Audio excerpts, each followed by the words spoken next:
Welcome to the Daily Bolster. Each day we welcome transformational executives to share their real-world experiences and practical advice about scaling yourself, your team, and your business.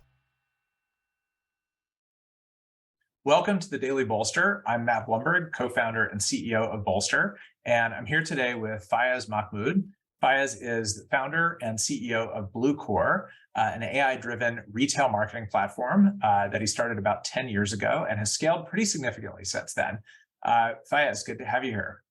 Good to see you, Matt, and thank you for being a believer in us from the first time we met. Yeah, absolutely. And that's actually a good launching point for our conversation today. You've been at this a long time. You've built a very substantial business. How many employees are you now? We're about 350. Yeah, so big SaaS business.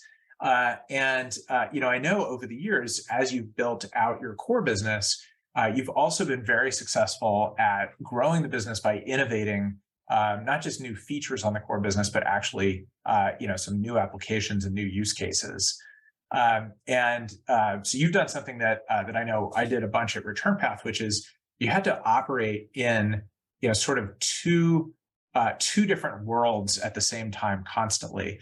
The world of the scaled product and everything that comes with that, being much more rigorous about execution and process, and also the world of innovation and startups. And I'd love for you to sort of give your top three of how to get that duality right. Yeah, and I think for us, that part became exceptionally important because we were always vertically focused SaaS right at the outset, which meant that we were basically shrinking the total addressable market in order to be exceptional in that one industry, but that over time we would be able to capitalize with multiple product lines or product capabilities to kind of expand in that market over time. So the idea of thinking on time, different time horizons came probably earlier in our business, being a vertically focused business than a horizontal business. So I think the first thing is just having the vocabulary to recognize that there are some, we operate on two horizons almost at every point in time, right? One horizon is proven. It's got product market fit, and it's got a lot of things that we need to scale versus another horizon that is experimental and it's a bet and a lot of things that are unproven, right? So that's number one, which is recognizing that you're on two different horizons. The second part boils down into not over specializing in certain areas that aren't proven yet. And that also boils down into people, and we can talk about that as well. And then the final piece is how do we think about the different metrics and the cadence and the pace and the urgency on those horizons as well, because they're very different as well. Yeah, I mean, and look, also all three of those things come down to like acknowledging that you're trying to do two very different things and doing them differently. Let's dig in a little bit on the second one and the third one quickly. So in terms of people, have you found as you've scaled that you have people that are really capable of doing both well, or do people sort of gravitate naturally to the more innovative and experimental, and then the more process-oriented and execution-oriented? Yeah, I think in the general scheme of things, I do think they exist, and they exist in enough quantity. In fact, I would argue that in the early stages of the business, almost everybody lives in that bucket, right?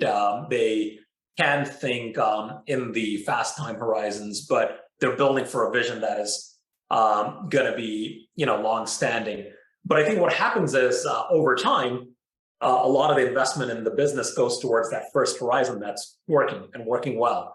And you build your executive team and your second line of leadership with people who are more process-oriented, with folks that are specialized in areas that require a certain level of expertise. So it's less of the individual, it's more that the organization loses the muscle of working on experiments at a pace that's required, right? So I think it's true that in a mature state of the organization, there's more people that are specialized, but I don't know if it's necessarily because those folks aren't out there versus it's confirmation bias of what we've already built. Right. and then you wake up and go, wait, like I need to figure out the next act. And then last question, what's like one difference you can point to in a successful operating system between, sort of a more proven product and working on innovation, like, rhythm of meetings or, different leadership structure or? Yeah, I think the one thing that comes to mind is probably the pace at which individuals and teams operate and the size of those, right? By virtue of, like, if you're working on something unproven, like the moment you see a team that's larger than 7 or 8, I start to question things, right? And I'm not saying that's a general truth, but for a company of our scale, that's certainly been true. Like the coordination that is required to achieve something. The other thing that comes to mind is how unstructured those can be. For example, for more proven parts of our business, I work through our leadership, and our executives do as well. But for certain parts of the business that still need to be proven out, it's okay to go talk to that engineer directly or that product manager directly or the 2 reps that are trying to figure out how to sell this new thing into a market that is unproven. In a proven part of the business, that might be considered disruption, right? When you're kind of leaning in and poking your fingers in a few different places, or it brings up more questions than clarity.